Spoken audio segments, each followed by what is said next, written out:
শাস্তি হবে যা পুরো বিশ্ব দরবারে দেখিয়ে দিবে যে একজন পরিণতি কতটা ভয়ানক হতে পারে। আমি এক হতবাকা নারীজাত, লিঙ্গ পরিবর্তনের খেলায় এদের সময় নিরাপত্তা দিতে অনীহা প্রকাশ করে। আমি যে বারংবার বেঁচে থাকতে গিয়েও সব হারিয়ে ফেলেছি ওই নামের পিশাচদের শিকারে। আমি ব্যর্থ হয়ে ফিরেছি পরিশেষে। সারা দেশে গেল 48 ঘন্টায় 17 ঘটনা। নতুন এই বাংলাদেশেও কি নিরাপত্তাহীনতায় ভুগবে নারী সমাজ, নাকি ঘুরে দাঁড়াবে এই প্রতিবাদী জাতি? দেশের বিভিন্ন স্থানে নারী ও শিশু প্রতিবাদে টাঙ্গাইলে দিনব্যাপী অবস্থান কর্মসূচি পালন করেছেন নারী ও শিশু যৌন নিপীড়ন বিরোধী মঞ্চ। রবিবার সকাল 9টা টাঙ্গাইল কেন্দ্রীয় শহীদ মিনারের সামনে সমবেত হয়ে জেলায় বৈষম্য বিরোধী আন্দোলনের নেতৃত্ব দেয়া শিক্ষার্থী ও জনতায় অবস্থান কর্মসূচি পালন করেন। সেখানে আন্দোলনকারীরা জানান, গত 48 ঘন্টায় সারা দেশে 17টি ঘটনা ঘটেছে। এতে আইন শৃঙ্খলা পরিস্থিতি চরম অবনতির চিত্র প্রকাশ পাচ্ছে। শুধু জেলা নয়, বিক্ষোভে উত্তাল পুরো দেশ। বাসা থেকে বাইরে পা দেওয়ার পর থেকে আমি নিজেকে সম্পূর্ণরূপে প্রতিটা মুহূর্তে অনিরাপদ বোধ করছি। স্বরাষ্ট্র উপদেষ্টা উনি হচ্ছে দেশের আইন শৃঙ্খলা যদি একদমই ঠিক করতে না পারে, তাহলে দেয়ার আর আদার কেপেবল পারসন একজন এমন শাস্তি হবে যা পুরো বিশ্ব দরবারে দেখিয়ে দিবে যে একজন পরিণতি কতটা ভয়ানক হতে পারে। এটা খুবই দুঃখজনক একটা বিষয় যে আমাদের দেশে এভাবে চলন্ত বাসে হচ্ছে।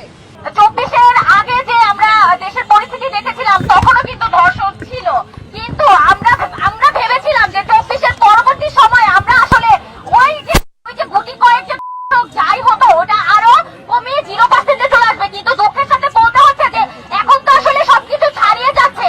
এটা কি হচ্ছে দেশে? এই যে ঘন্টা প্রতি এক একজন করে হচ্ছে, এটা কি আসলে কি কাম্য?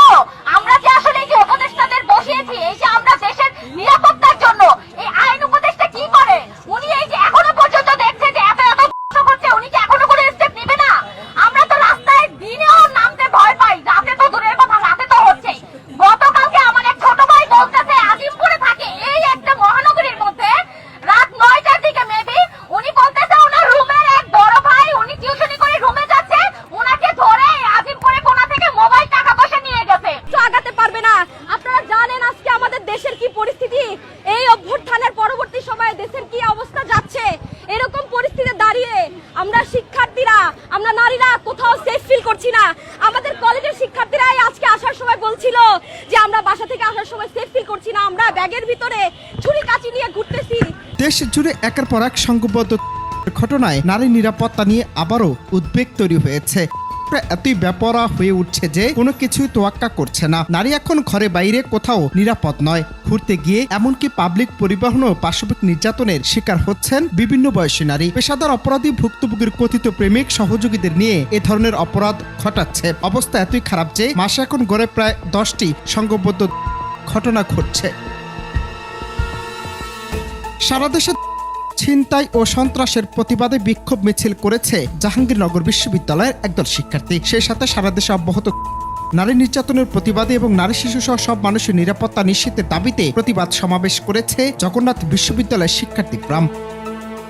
জাতীয় কবি কাজী নজরুল ইসলাম বিশ্ববিদ্যালয় সহ দেশের বিভিন্ন স্থানে বিক্ষোভ করে শিক্ষার্থী ও সাধারণ মানুষ। রবিবার সন্ধ্যায় মশাল মিছিল করেছে ইডেন কলেজের শিক্ষার্থীরা। তাদের দাবি যে কোনোভাবে দেশের এই পরিস্থিতি নিয়ন্ত্রণ জরুরি, সেই সাথে দ্রুত গ্রেফতার করে আইনের আওতায় আনতে হবে। আবার বিশ্লেষকরা বলছেন, বাংলাদেশের অপকর্ম করে পার পেয়ে যাওয়ায় মতো অপরাধ নিয়ন্ত্রণ করা যাচ্ছে না। আবার ক্ষমতাশালীরা তাদের ক্ষমতায় বেপরোয়া ব্যবহার করছে, যা এ ধরনের অপরাধের মাত্রা দিন দিন বাড়িয়ে দিচ্ছে। অনন্ত হাসান মাসুদ, বাংলা টিভি।